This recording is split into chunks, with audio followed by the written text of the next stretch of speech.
I'll maybe I can introduce that a little bit because I think that is a really Are we important are we topic. live right now? We just went live. So, Yeah. Okay. hello everybody. Hi Ninja Kitty. It is Monday, February 10th, Valentine's week for what it's worth. I mean, I like those holidays. I know people think they're just Hallmark holidays, but dang it, that's I American hate it. culture. I love it. um, and well, so happy February 10th, happy Monday. We are Solid Ground Live. I'm Leslie Elliott Boyce. I'm speaking with Deborah Knox, Dr. Aaron Kinsvatter, Jennifer Friend, and Christine Stephen-Walk.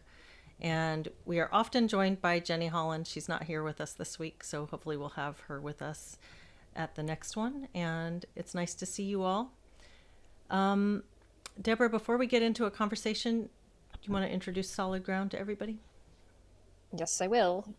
Solid Ground is a peer support community for anyone concerned about the imposition of critical social justice and/or authoritarian measures such as medical mandates in their workplaces, university, children's schools, or community.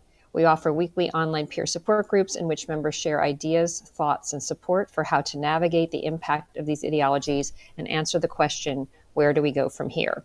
You can join our peer support groups for $10 a month, and you can join our forum on locals for just $5 a month. To find out more, please visit solidgroundsupport.com. And please note that Solid Ground does not provide psychotherapy or legal advice, and nothing we do should be construed as such. Yeah, thanks a lot, Deborah. And we have right now 4 groups per week, sometimes a fifth. Is that right? What we're doing? So, Aaron has come on board our facilitation team. So now Aaron is hosting a group and it's going to be Tuesdays at what time? 11 o'clock. 11 o'clock Eastern. So for Okay, folks on the West Coast, we'll have to get up bright bright and and early. early and have a cup of coffee together. Yeah, it's a nice way to start the morning. That's right. So, yep, we have I host a group, Christine hosts a group, and Deborah hosts one, sometimes 2 groups per week if she has a bonus Sunday group. And so we have these regular meetings. They're fantastic, 90 minutes long, and we'll have anywhere from a cozy small chat with a few people to a big chat with 10 or more. So please join us if you're interested. And there's so much happening right now in the world, in the US, that it's kind of hard to know where to start with this. I know Aaron has something that he brought up that I would really love to get into around counseling and race and some of the ways that counselors are still being taught to work with their clients around racial identity. And so I'd love to talk a little bit about that. Before we get into that, does anybody want to have big thoughts on what's been happening politically? Or Deborah, do you have anything you're burning to share? Well, I'm just watching people's reactions to, especially what's happening with Doge, and just also how I watched Two Way a lot. Mark Halperin predicted a lot of mental health issues on the left, people having them, and even had 2 doctors on last week who were talking about how their patients are coming needing medication and stuff because they're so distressed about what they're watching. And so it's just a crazy time to see how people are responding to these sets of changes, what stories they're making up about them. I'm watching a lot of people posting about what they think DEI is, which isn't what it is, and defending it. I don't know. And then I'm watching greater and greater splits between people, friends and family. So it's, I don't know, it's just a very intense time, and there's a lot of people who are reeling, and we could argue whether it's because they're misinformed or what. It's also a little exciting too. I mean, I must admit, there's a little bit of like, where's this going to end up? Mm-hmm. From my perspective. Yeah, Ninja Kitty said, how about FEMA sending $59 million for luxury hotel rooms for illegals? And I didn't see that one, but I have seen a lot of examples of really blatant government Yes. wasting our money. That's pretty shocking. I mean, we all knew it was happening to some degree, but I don't know that I was prepared to see the reports that I've been seeing. it's so hard to catch up with. There's so much going on, and it's just so hard to keep abreast of what it all is. Like I'm seeing things that are very disturbing, but I almost I'm having a hard time like delving into all of it. I guess it's part of me that's still an academic that I want to, go in and look at the receipts and look at the evidence, but there's so much going on. It's sort of like I don't have time to check all of this out. I guess I'm being very careful about where I'm reading things. I've sort of, my default right now is the Wall Street Journal. Yeah. Yeah, I think. Go ahead. Oh, sorry, go ahead. Well, I think what's just getting a little bit meta about it too, because I even watch myself.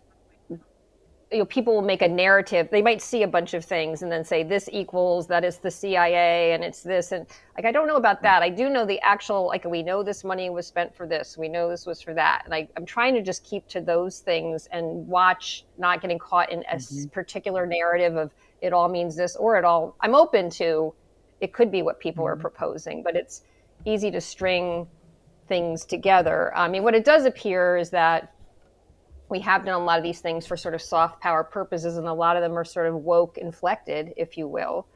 And it's possible that some of those things are done to agitate populations that might, cause more political unrest in some places. That part I'm not, entirely sure about, but it's clear that, there's certain cultures where they're probably not keen on having like LGBTQ or atheist or whatever things coming in and telling people what to be doing or thinking. So at the very least, it's not culturally sensitive. Yeah. Well, and that ties really directly into the thing that Aaron was raising right before we started this live stream, and that is the kind of the cultural engineering that's been going on, and part of that is using counselors as agents of cultural engineering. So, like you say, woke inflected. I like that a lot. I like that phrase.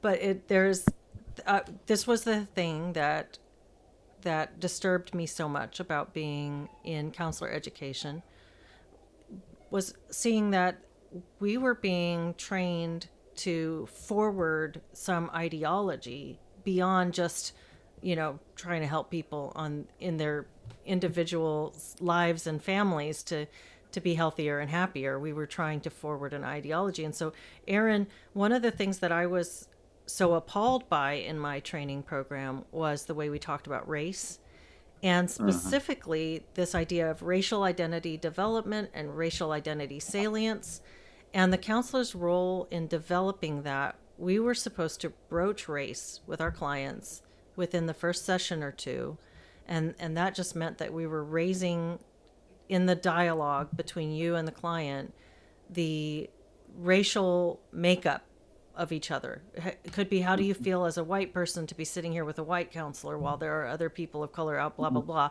It could be, Yes, it's just or it the could way be, you, that just makes me cringe. Yeah, I know, it's right. very cringy. Yeah, So sure.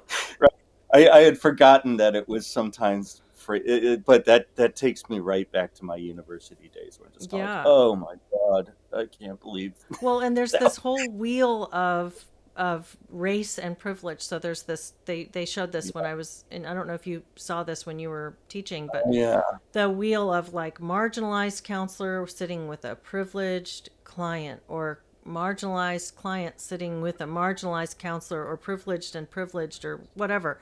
So that we were supposed to think about each other this way and talk to each other about it through a dialogue on race. And so you were talking about I guess it was an article that you read. Would you kind of walk us through, set that sure. up for us? Well, yeah, this is an article that came out. I'm blanking on the author and the name, but it's sort of an idea that's appears to be experiencing a little bit of a resurgence.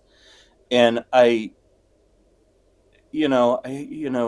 one wants to be so careful about making connections, but if you just, for me, the idea of broaching race in counseling, I've always sort of intuitively liked for for this reason, that the idea of saying, is there anything, are there any tensions going on in your life that have to do with race, or I think especially in these days, a question like that, a lot of people are experiencing those kinds of difficulties and are extremely now wary about bringing those up. So the idea that a counselor might share with a patient that they're working with that the room is a safe place to bring up a topic of race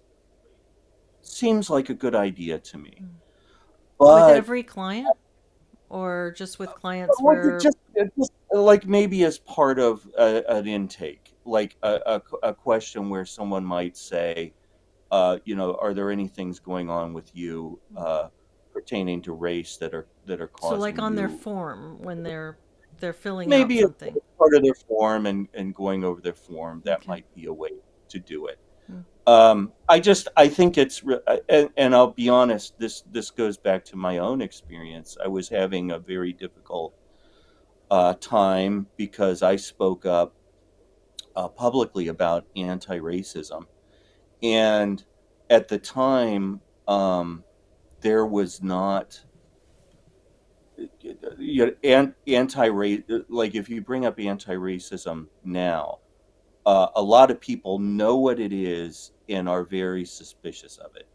But when this first came out in about 2020, when you started hearing anti-racism a lot, people took anti-racism as a concept at face value. So it was assumed not that anti-racism was a way to inject collectivist culture, uh, disguised as, doing benevolent things about race. It was taken that if you were talking about anti-racism, it meant that you wanted to fight racism, and that, of course, now is clear that's not what it's about. It's about injecting collectivist thinking into areas where collectivist thinking wouldn't be appropriate. Um, but anyway, so I had gone public about my understanding that this was indeed a disguised form of collectivism, and I'll just share that it got so bad that I couldn't stand to hear my own name, because Hmm. anytime I heard Aaron Kinsvatter, it would be followed by the person who is defending whiteness, or the person who, thinks, is advocating for white people or whatever. It was essentially that it was, um, I don't know, that I was trying to advocate on behalf of the white race, which was not at all what I was wanting to do, but I was caught in this linguistic trap. So I can't stand to hear my own name. I'm anxious, feeling terrible, but trying to put on a brave face because I'm all of a sudden, you know, a semi-public figure. I guess I was having my 15 minutes of fame, which was very unwelcome for an introvert who wants to just spend time in the library. Uh, so I went to see a counselor because I needed help. But was so I got to the end of the first session, and I literally said, and I really believed, I said, I guess you probably are not going to want to see me again because Hmm. I'm not for anti-racism. And I Hmm. really felt like she probably was not going to want to see me again, not because of anything that she did wrong. I just thought she's going to hate me like everyone else hates me. Hmm. And I was so relieved when she said, "Wow, you've really been you've really been beaten down, haven't you?" And so Hmm. had and she didn't broach, but it was also, it was, the point is, it was such a relief to find that it was a safe place to talk about sensitive issues pertaining to race. What was never a part of the process was the language that you used, Leslie, the which it takes me right back. Oh yeah, that's what they're trying to do with broaching, which was uh, as a white person, what's it like to be talking to another white person? Yeah. That's a really different question Hmm. from, hey, do you have any concerns about race or racism that are going on right now? So I You know, wonder. I'm curious what Jennifer and Christine think about the idea of having it included in a sort of a standard in dialogue with patients or clients. And my initial response to hearing that is to say no, I don't think it should be, because I think that the goal is to develop a rapport and the trust that if something needed to come up, it could come up, but not to necessarily suggest things. I see where you're going though with that, and a lot of people have been really traumatized by the new racialization of everything. And so whether you're a person of color, whether you're a white person, whatever, there's a chance that you have had a lot of expectations and pressures put on you around race. So I see that as a potentially intuitive thing to start doing, but I still have a hesitance to yeah, apply that across the board. So Jennifer and Christine, what are your thoughts as therapists? Yeah, I would Y- be y- hesitant too. But I do understand Aaron's point. I think in my case, I'd be afraid that it would elicit the client maybe going off about, you know, things like um, things that then might interfere with my relationship with the client if they, like if they're a person who's sort of not terribly well informed about some of the negative side of the sort of anti-racist approach, and then that became a problem in our relationship. I'm hesitant about it. I just try to create a space for clients where they know that they can bring anything up, but I don't know that I want to elicit a topic on that just in case it goes horribly sideways. Like bring in the woke. yeah, Yeah, yeah. No, yeah. yeah, I agree. I was all, and when I was teaching, that's what I had always taught my students was you want to really create and focus on creating the space and the rapport and the relationships so that these kinds of things can naturally evolve and come into the conversation if there's a place for them, if that's something that the client wants to bring into the room, that you're in a, you've created the place of trust and safety where you can do that. I was never a fan of immediately when the client sits down, broaching the topic right that second. How does it feel to be a white person, being oh, seen by a woman of color kind of thing, which is what the, California Association for Marriage and Family Therapists, their particular code of ethics now says that in the first session, you must acknowledge Wow. these kind of inequities in the room immediately. So that was something, yeah, cringeworthy is a nice, I mean, that's that's a kind way of putting it at this point. It's just absolute disgust for me. So but to get back to this whole idea of creating the space, that is where my gut tells me to take this as a therapist and as somebody who was teaching up and coming therapists. In that space, that's when those things can be talked about. But when you bring it up the first time, even on an intake form, to be honest, I quite am not sure I'd want to put it on there. I maybe would leave it open. Like, are there other pressures, social and cultural pressures, or something that you think might be having an influence, on you and what brings you to therapy? Maybe something like that. But I wouldn't. It almost seems like a force feeding that they're supposed to say yes. They're supposed to say, yes, I'm dealing with this racism, anti-racism, racism, whatever, however they want to put it. It almost feels like you're feeding them into saying it. And I think that's why I have such an inclination not to do that.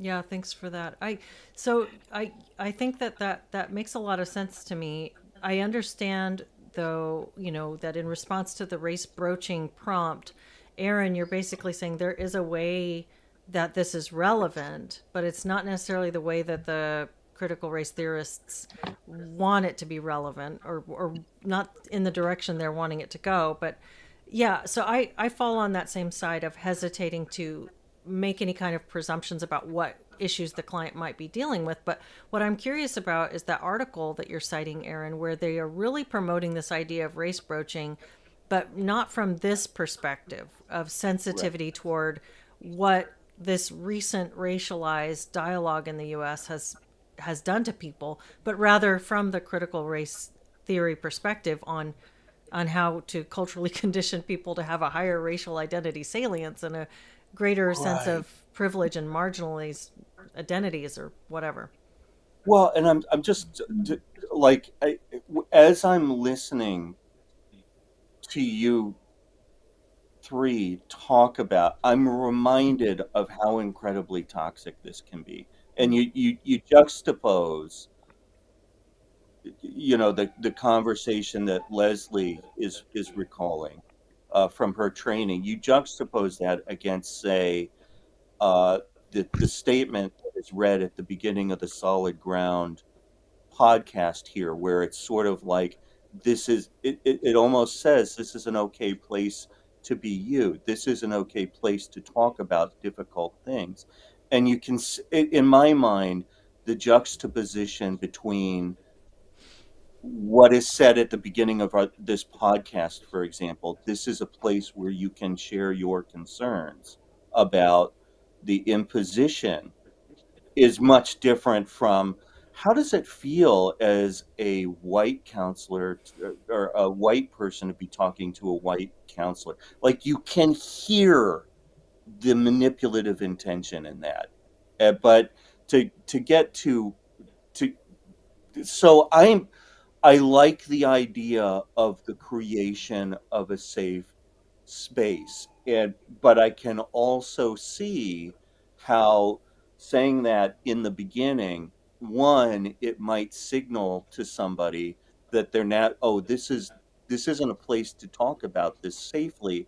This is a place for you to say what you know you're supposed to say as a person of color, as a white person about race, before the relationship is established. I found that I'm actually changing my opinion on this after having listened to you three ladies bring this up.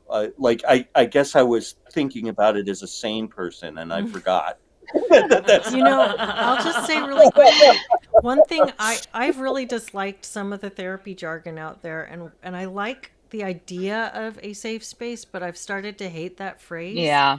And Yeah, Mhm. part of I the know. reason I don't like it is that I don't think anybody can just tell you this is a safe space, because that Mm, what does that mean? You have to prove it. mm, Prove it through Yeah. mm. doing it. Prove it through earning it. You earn a relationship where somebody realizes that they can say things to you and you're not going to judge them, that you're going to talk to them like a human being who might question some things, or even have a response to some things you might say to them, but still have the respect for you as a person to hear you and talk it through with you. That's proving that it's, a quote unquote safe space. But just telling Hmm. somebody it's a safe space seems like it's coded for woke. It's coded It, Hmm. for all kinds of mm, crap. it's I just I'm I guess you are dragging me back into a reality that I have managed to get myself out of since leaving academia. But I recently, what I was talking about, I went back into academia.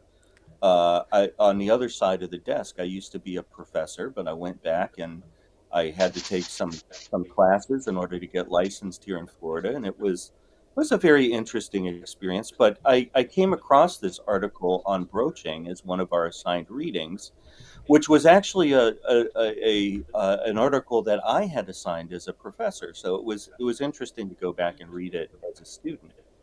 But one of the things that really grabbed me on reading it as a student, uh, uh, and something that I hadn't had a chance to think about as a professor is it can sound like a relatively innocent thing to say, and this is how I was, I guess, talked into it as a professor, is to say, well, look, you ask if someone's had issues with sex or issues with depression. Doesn't it make sense that you would also ask if anyone has any concerns about race or racism? So that makes a certain amount of sense, or it has, until I guess I haven't talked about it with anybody. And now that I have, I'm like, no. But so I went back and I read this article and I was really taken aback, because what became clear to me is the article was written, or the impression I was left with was, broaching is just the beginning. What they want is to make race a, what's the word, a salient and continual topic in the therapy process. And that Mm-hmm. really bothers me. So here, I'll just read quickly. Like, there are 5 styles of broaching, and the avoidant style. And so what you'll hear is, as is so often the case with identity models that are taught, like, people, you can start out as kind of a low cretin who's afraid and unaware, or you can adopt the progressive view, Evolve. which is which is fully developed. So the 5 styles of broaching are: avoidant. Counselors minimize racial differences or maintain a race neutral perspective. So you're avoided if you do that. Isolating. Counselors make a superficial attempt to broach race, meaning that you might bring it up once. I guess I would be isolating in my practice. Continuing incongruent. Counselors invite clients to engage in a conversation. So I guess you're kind of okay, but you're incongruent, which doesn't sound great. Integrated congruent. Counselors engage in culturally competent and integrated way of broaching. Now that doesn't sound too bad until you go back and you look up what is meant by cultural competence, which we can get into, but it's injecting a collectivist ideology into the session. That's Mm-hmm. what's meant by cultural competence. Mm-hmm. And then infusing, there's, like, you can do even better than that. Like, infusing, counselors infuse cultural aspects into their work. So Oh, it's this like is you can so either be sick. Blatant. It's blatant. It's I really, mean, so sick. It's, you know what? I mean, like you said when you were talking about, if you can bring up questions about depression or other things, why can't you bring up this topic, because it might be impacting people? I just think about, like, trying to broach depression, like change this from race, which is this really hot button thing, to something that's rather innocuous, like depression, which most people have some experience with, either themselves or a loved one or whatever. Broach depression early in the relationship. Infuse the discussion with talk about depression and how to not be depressed, and make all of your interactions or about freaking even, depression. what about sex? Broach Sex. broach Yeah, broach sex, sex. then Same And thing. infuse then sex. and then make sure that Okay, everything is even infused with more. sex. God. Yeah. It's sick. It's sick. But the thing that's sickest about it is that this is a person who went through whatever they went through in their life, that finally got to the point where they're like, I really need some support from somebody to deal with the shit that I've been dealing with. And they reach out to you, and you want to just make everything that they come in to talk to you about your own freaking agenda. Yes. Well, I'm and if sorry, you it want to pisses know, me off if, so much. if you want to Yes. know how powerful this is, I was in that world. I was stuck in that world. I was appalled by that world. And here I am still saying at the beginning of this, broaching can be okay. And it can be, but so I'm just saying, so someone who's vulnerable, who doesn't have a PhD in counselor education, imagine imagine how vulnerable they are. If I can find myself kind of getting sucked back into, well, it could be okay, right? I honestly, I'm a little embarrassed. Yeah, Deborah. you know what I'm seeing? What I see, what is like completely missed here, is the issue of the power differential between the therapist and the vulnerable client completely being exploited by the therapist shoveling stuff like into the client. Like That's that's the right. power That's dynamic we right. should be aware of, Yes. not this Yes. one. Yes. That's Yes. that's what Deborah's saying is exactly right, because broaching these things and deciding you are going to infuse therapy with particular issues, that is the therapist coming with an agenda. And I see it as a betrayal of our role as a therapist. Somebody comes in, as Leslie said, they've gone through something. Maybe they struggled with the decision to come to therapy and address the issue. It takes courage to do that. And then the therapist is secretly lying in wait with an agenda of, hey, I'm sorry you're going through this bad divorce. However, from my perspective, I want to turn you into an activist because that's how I think will bring about social change. And so whatever it is you've decided ahead of time you're going to infuse the session with, that's your own agenda, and that's not responding to the needs of the client. And I think that is actually unethical and just completely unsuitable to the therapeutic role.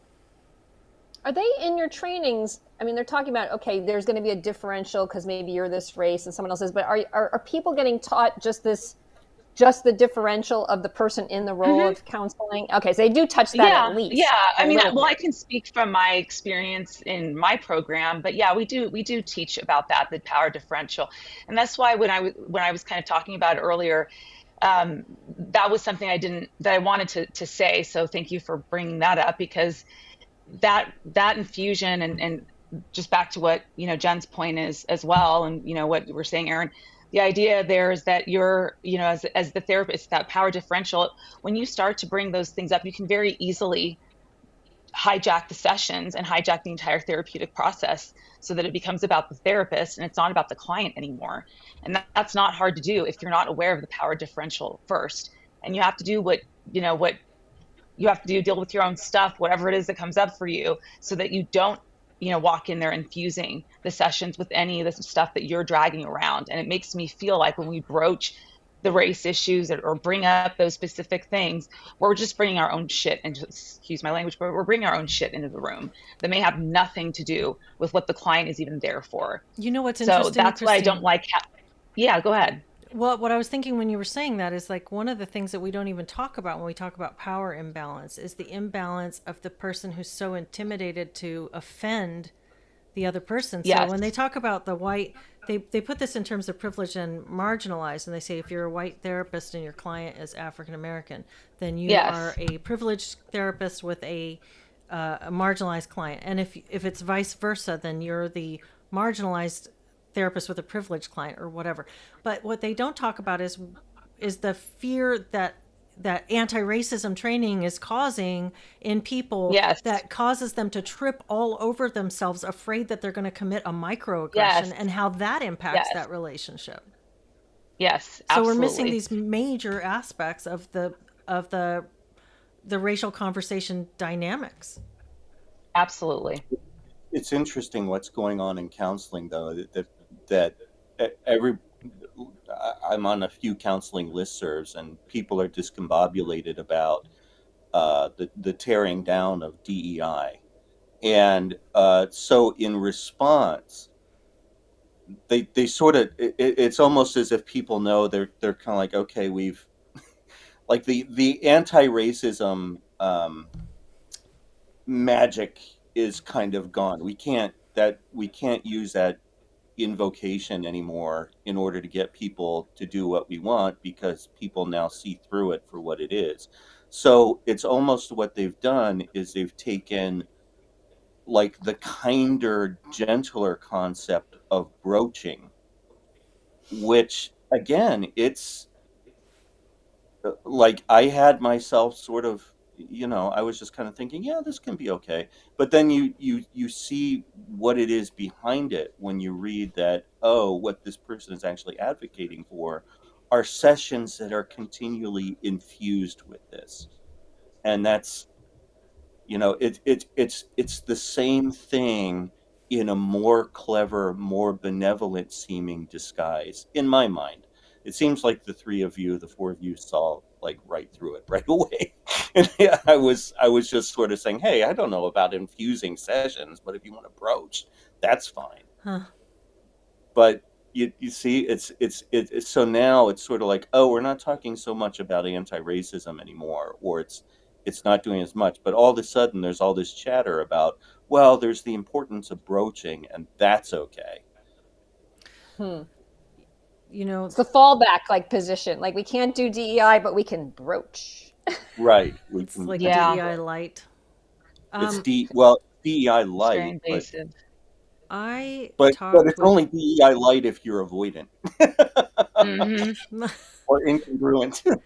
so I had two conversations in the past week or so with recent graduate program, I guess graduates, counseling graduates that have become therapists in the past couple of years, both of whom started their programs around the time that I started mine. And I put one up on my channel on Friday. It's with Katie. She's fantastic. She was the first person I interviewed when I started inviting people to share their stories after I had this YouTube channel going. And so it's a revisiting of things there. And she's since finished her program. She was a graduate student when we last spoke. And then I spoke with another woman, Gabrielle, and I'm excited to put that one up. It's a fantastic conversation. She is so sharp and she's so on top of this stuff. And I think people are going to get a lot from that conversation and from her work. But both of them have this major critique of the counseling programs that they were in, this infusion, if you will, of critical social justice ideology into it, kind of a bit of a black pill attitude about where we're going with all of this. And yet both of them say, I'm glad I did it. And if you're a graduate student right now, just keep pushing through and come out the other end and do your. And I wonder about that. Like, I wonder about what bias you collect when you do complete. Like, I carry my own biases, I know, that I'm probably not aware of, or maybe only semi aware of. But, like, I think that these programs do a number on people. Like you just were alluding to, Aaron, you're saying I finished all this. I've had such intimate contact with this stuff. It's devastated my career in some ways. It's caused me all these things. And yet when I come back and I have to do CEs and I have to study something for a new licensure and I'm being exposed to this stuff again, I find that it seeps in some ways, and it does. either it gets its hooks in me, or it disturbs and pisses me off and enrages me. But one way or the other, it's doing some kind of a number on you psychologically. And that's my argument, is that there's not a safe amount of brainwashing that you can inject into an educational program, that any of it at all, it's like a turd in the punch bowl. I'm not drinking the punch. I'm not going to tell you that it tasted so good and it was so nutritious that it was worth the fact that there was a turd in it. It's crap at this point. It's crap. And so any of this stuff in your program destroys the integrity of the program. I'm sorry, I'm so passionate about this, and I probably just need to shut up now and let other people talk. No. I No, will say, I found myself, yeah, I walked into that same trap, Aaron, where I was talking about systemic racism and how we know that that just it exists in all institutions. And I'm sitting here saying it and thinking, oh my God, I don't believe this. And I remember having one class in particular where I was bubbling out these words, and I'm sitting there doing, it's a company party line at the school. And at the break time, I just went in the bathroom and like bawled my brains out and went, what has happened to me? Like, I realized in that moment that I had fallen into that trap, and I was captured too, in a sense, and I needed to climb my way out of it. And how I did that was to quit. I mean, I left academia. I also, threw away a huge part of my career, which I loved and held very dearly, but it was eating me alive, literally. And I didn't actually even, I was just speaking as a robot. I knew that wasn't coming from Christine Seepin. That was not me. It was not how I was thinking. That's what was so scary about it, is that if it could be that simple for somebody like me who had who always disagreed with other professors on things. And I always had my own point of view, my own style, and my own way of conducting class. And I was very proud of that. If somebody like that who could be so independent could slip that easily into the standard party line of the school and of where the profession was going, then just imagine what people who are actually activists that are out there in these programs, running these programs, teaching others how to be just like them. Imagine the kind of travesty that's caused.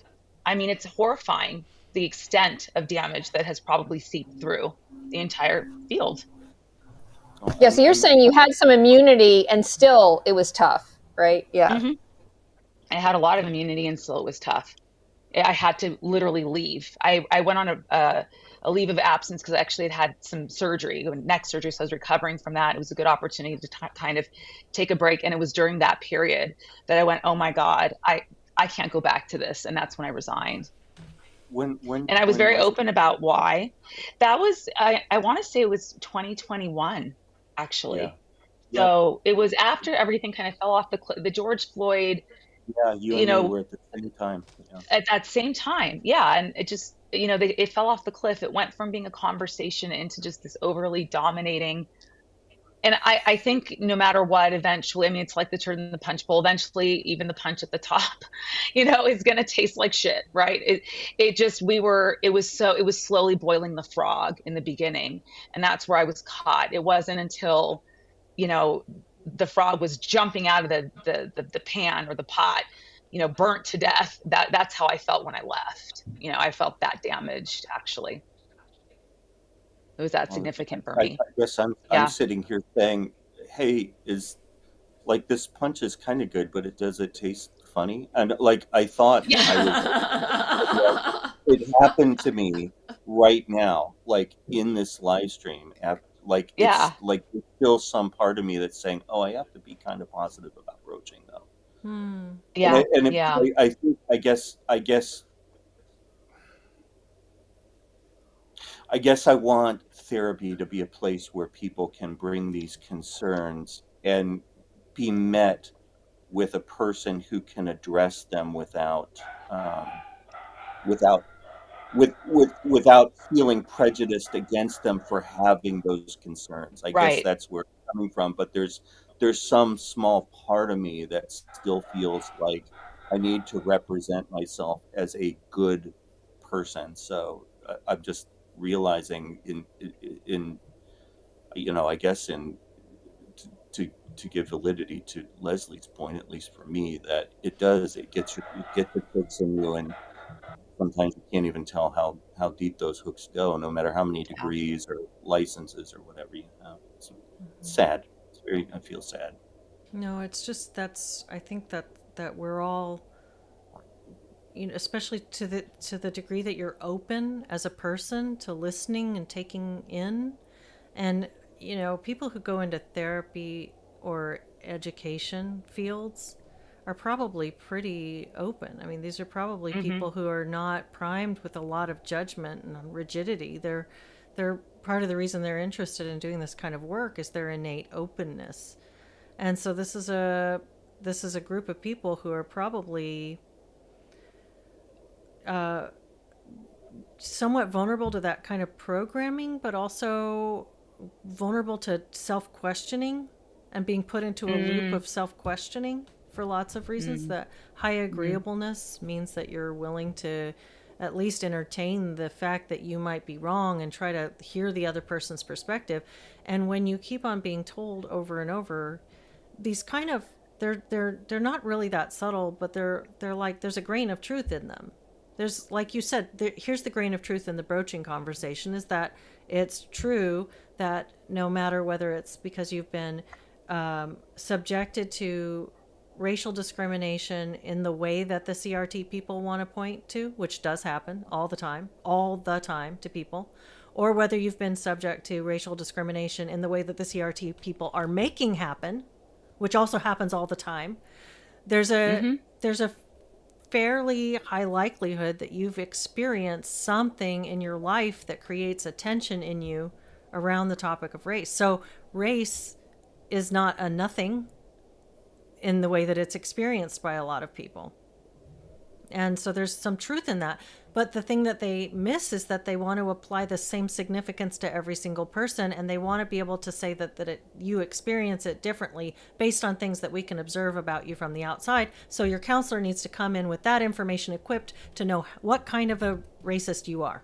I know because I can see you and I can observe the kind of racist that you're going to be as a client. So let me Right. just inject this dialogue into our relationship, which is this super vulnerable spot in your life where you've come ready to bear all and really talk about what's wrong.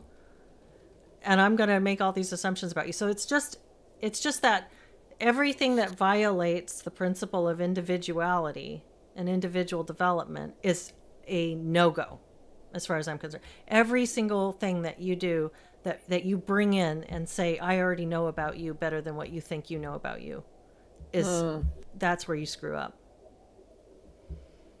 I don't know. I could rant all day long about this. It's also it's also saying that you as the therapist know the correct view that the client should take, and that it's your job to move them along to that view. So you have your agenda for the discussion, and then you have already the end point that you think is desirable and acceptable for the client.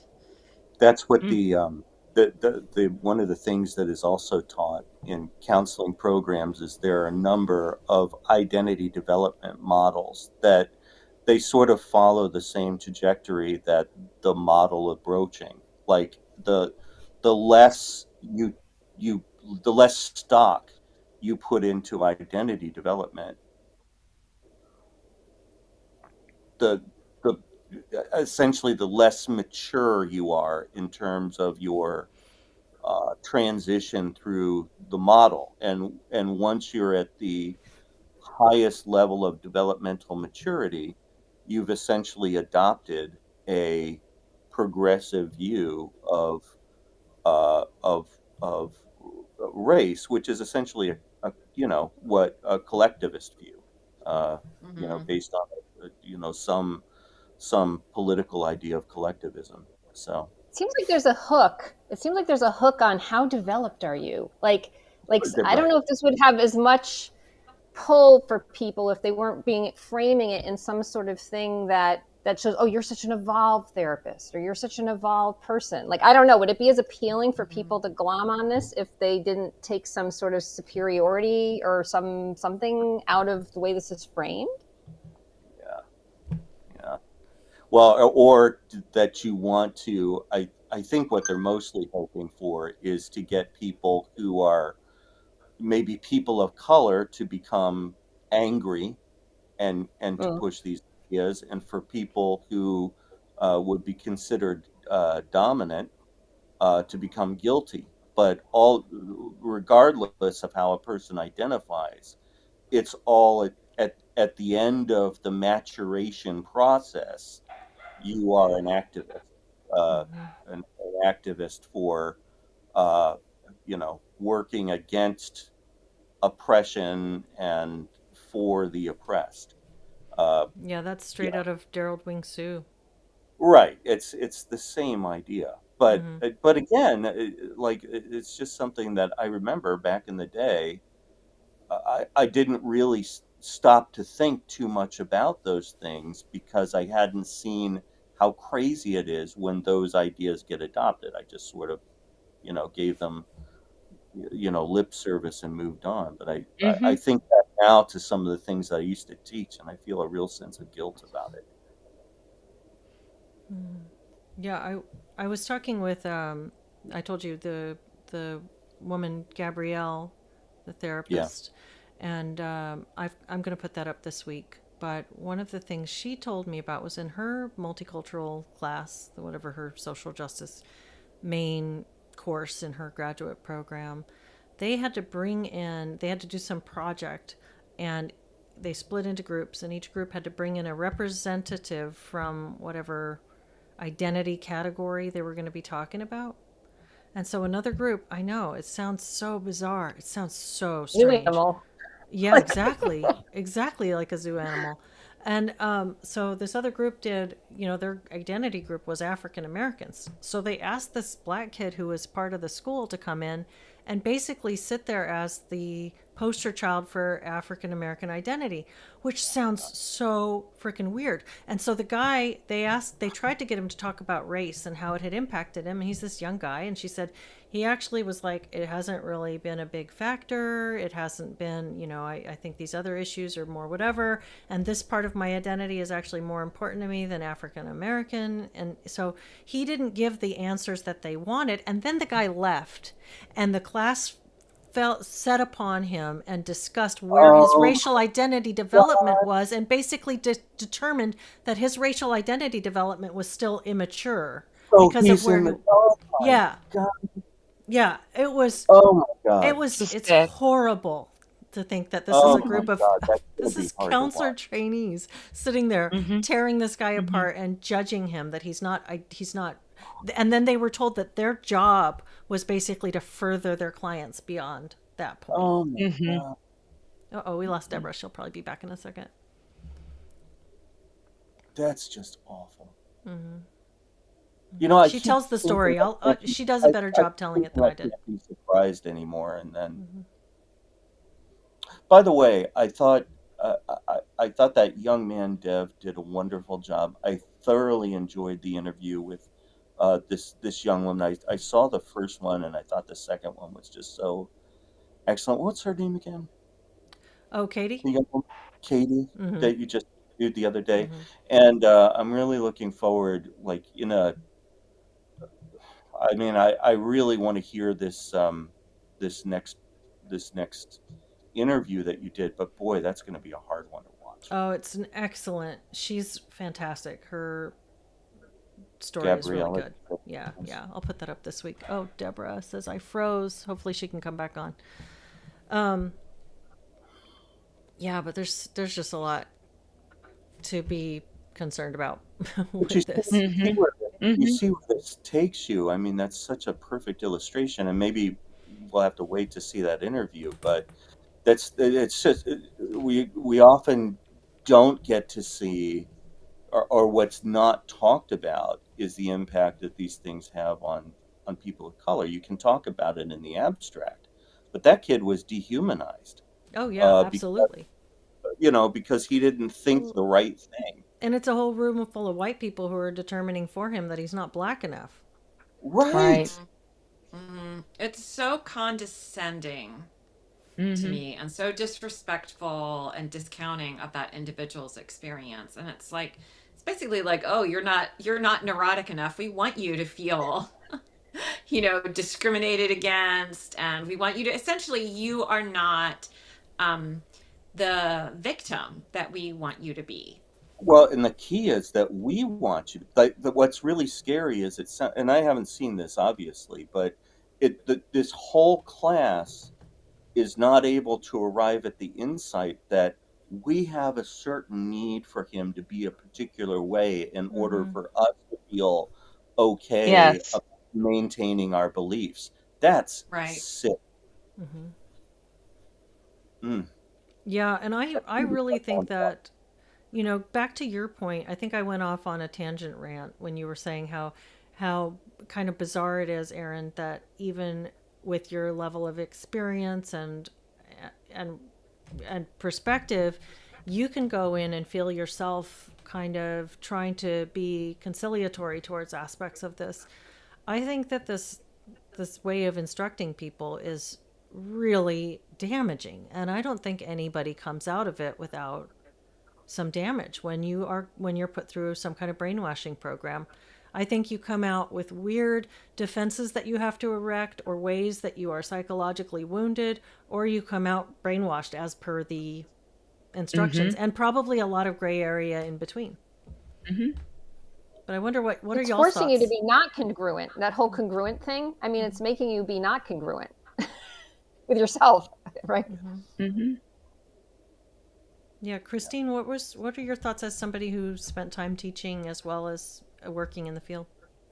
Yeah, I mean, absolutely. Like I said earlier, I can see, Aaron, how you would get kind of sucked in even a little bit when you're in that space and you've got that hat on, because as I was saying earlier, for me, I was spitting out, all sorts of things I didn't even believe.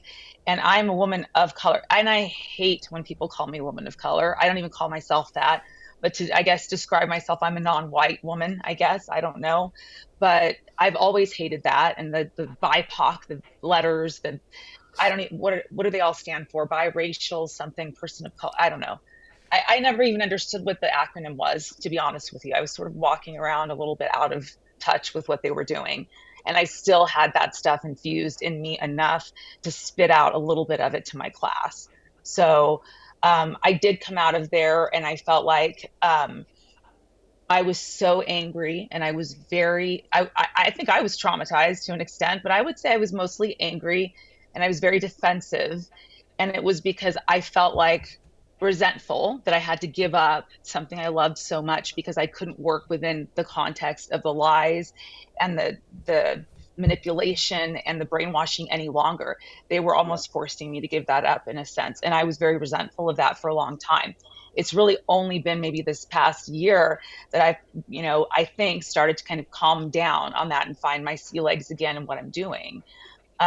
Because there was no choice. It was, buy into this and spit it back out, or you're and lose yourself in the midst of all of that, or don't, and you'll be out of a job anyway, because eventually, there would have been complaints that I wasn't following, I wasn't putting all that in my curriculum. I mean, we were given a mandate, after the Mm-hmm. George Floyd incident, after he died, that said, we want you to all be, making sure that you're teaching critical social justice, and that you're talking about these issues in class, and it's relevant to every single part of the program. And eventually that became a standard that if you did not inject that into your course curriculum, you were going to eventually be fired or disciplined or something. So that was also probably going to happen if I just continued to say, no, I'm going to do it my way. And even doing that for as long as I did, some of it, I had still had the residue in me that I needed to get out.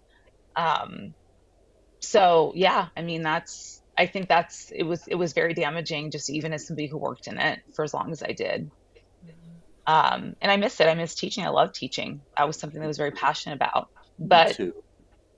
We I were. mean, teaching on all levels, yes, and it's not just in therapy programs. I mean, look at what's happening in academia and all these other, majors. I mean, it's pretty much academia as a whole, where I think it's worse and concentrated in mental health academia, but I think it's as a whole. Higher education everywhere has got a lot of this injected in it. So it's, what do you do? I really see a Sometimes it need. feels hopeless. I see a need for alternative training programs for people who want to go into counseling. Hmm. And I don't know. I hope that there's a way to incorporate skills like the ones that, your teaching skills, Christine and Aaron, and the work that you've done. I hope that there's a way to open up some new avenue to help people gain the skills that they need to really be a good helper to others, Yeah. and that we can get away from some of this woke stuff. I really hope that there's some way to build something alternative. Yeah. I mean, I think that's what critical therapy antidote's trying to do. And I'm working with them quite a bit now. And, Do you think it's that they'll ever develop a complete curriculum so that we can get away from the schools? Because so many of these programs, I coming. mean, even OTI, which I think OTI is so important. What we're doing Yes. over there is so good, and I really love CTA. I love these programs, but what they do is a lot of them offer resources to people who've already been through this, and there's a whole like I don't know if we think about it in terms of generations, but professional generation of people who are self-selecting out of these professions right now, who are Yes. not going to put themselves in the crosshairs of this crap, and are not going to make it to the point where they've got the training to reach out for support. They're just going to see this and go, I guess I'm not, I guess I can't do that. I guess that's closed off to me. And I want those Hmm. people to have a way to start gaining the skills that they need to work with people, whether they have to call themselves a coach or a counselor or whatever they can call themselves. I want a way for them to get the training without having to go through a gauntlet. Yes. Yeah, we're starting to develop or talk about developing some of these training programs. that are skills based. So they are based on giving basic counselor and then maybe more advanced counselor training skills. But we are trying to go for the people that need the training more so than the people that have already, graduated and just need continuing education units. So we're trying to actually hone in on that particular audience that you're talking about, Leslie, specifically them. It's going to take some time because it's been just a small group of us, 4 of us that have been volunteering this whole time, trying to pull this all together and find the funding that we need. And so it's moving along, and it's we've accomplished a lot without any resources really, but ourselves. But I think we're feeling good about where we're going. So yeah, it's on the horizon, but that might be another few years until there's something that's really developed there, that's funded, and that can really be an option as an alternate. Yeah. Well, that's exciting. I'm glad that, Yeah. that you're working on that. Yeah, we are. Well, we are. It's going to take some time. Final thoughts as we wrap up, folks? If it's anything that you've been holding on to and thinking about, or have a good reflection or summary. I just love what's in the chat there. Somebody, I'm sorry, that just said about what Morgan Freeman said in an interview about racism and how to deal with it. And his response was to stop talking about it. I love it. I love it. I love it. Yep. Yep. I love Morgan Freeman, and I think he's absolutely right about that. Yes. 100%. Yeah. Well, thank you all so much for this great conversation. And thank you, everybody, for joining us in the chat. We will see you next week. Thank you. Have a wonderful week.